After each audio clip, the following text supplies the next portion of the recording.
En primer lugar, tendríamos que diferenciar la regulación emocional del afrontamiento del estrés, ¿de acuerdo? Estoy hablando de cómo afrontar el estrés.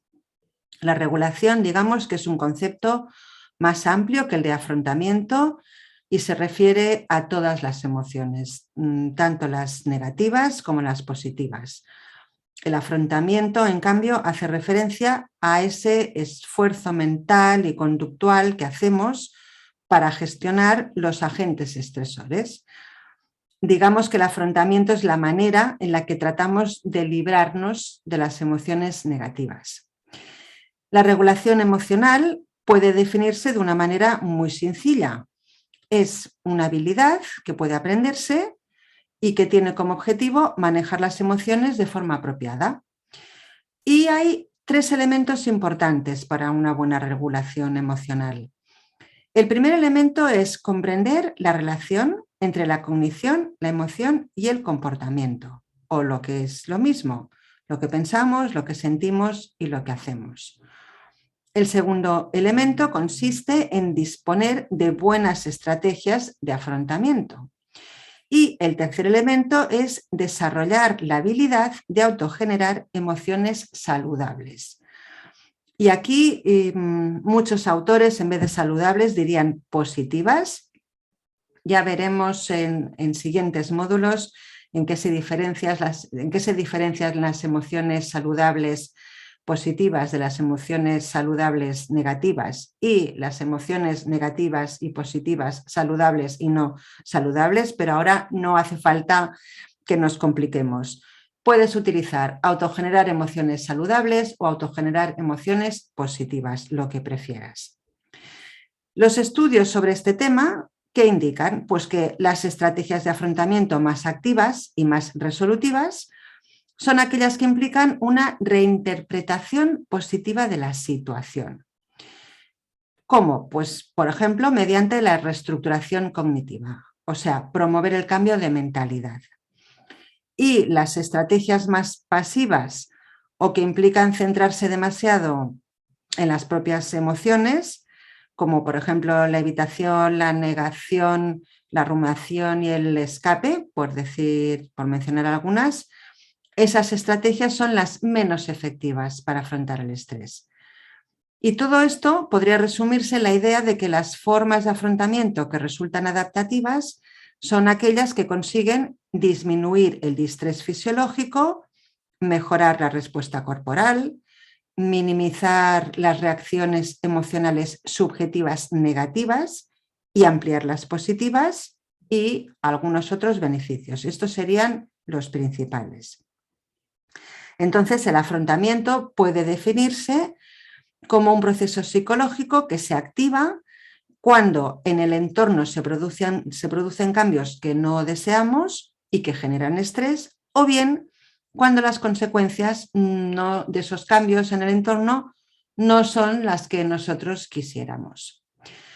Todo lo que hemos visto sobre el cerebro, sobre su evolución, sobre su funcionamiento, esa íntima conexión que tienen los procesos mentales con los orgánicos, emocionales y conductuales, todo esto tiene como objetivo principal que comprendas, que te entiendas, que te conozcas, que comprendas por qué a veces te sientes como te sientes en situaciones que seguramente te resultan estresantes y que muchas veces se repiten patrones, tendemos a reaccionar de la misma forma ante situaciones similares.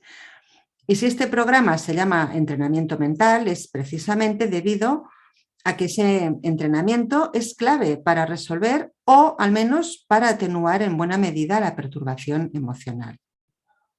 Cuando empezamos el programa, hablamos de la hipótesis del cerebro triuno del doctor MacLean y si recuerdas, te comenté que aunque nos es muy útil para explicar todo lo que hemos visto en estos módulos, lo cierto es que su hipótesis respecto a cómo ha evolucionado el cerebro sumando capas, hoy en día ya se sabe que no es acertada.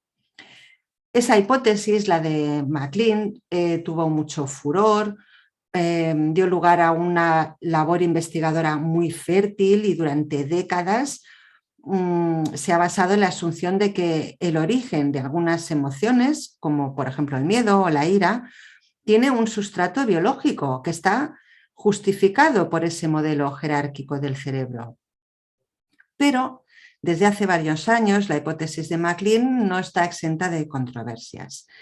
Y hay algunos autores, como por ejemplo Barrett, que aseguran que defender la existencia de una arquitectura de circuitos emocionales genéticamente prescritos en los humanos no se puede inferir de estudios realizados con cobayas.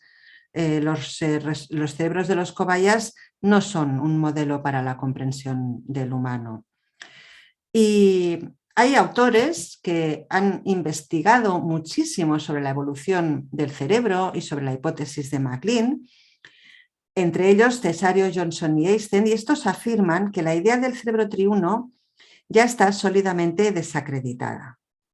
Respecto, repito, a la evolución cerebral, no a la existencia de las estructuras cerebrales que hemos visto que, por supuesto, están ahí y funcionan tal como hemos descrito. Entonces, esa evolución lineal de la que habló MacLean ya está desacreditada desde la neurobiología, y ya se sabe que el cerebro no se desarrolló mediante la sedimentación de capas estratificadas, ¿verdad?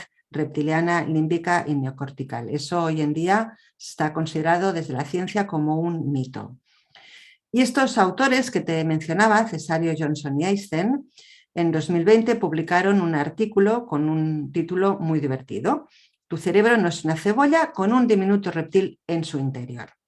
En este artículo explican que la complejidad evolutiva no es lineal, tal como se ve en las dos primeras líneas de esta ilustración, sino que se produce a partir de ancestros comunes. Bien, sé que esta información no es ni mucho menos imprescindible para el propósito de este programa que estás atendiendo, pero he querido dártela e incluir la ilustración que contiene tanto la perspectiva de MacLean como la que actualmente está respaldada por la neurobiología, porque, como te he mencionado en otras ocasiones, hay muchísima información, sobre todo actualmente en Internet, en las redes, y no toda la información está contrastada por la ciencia.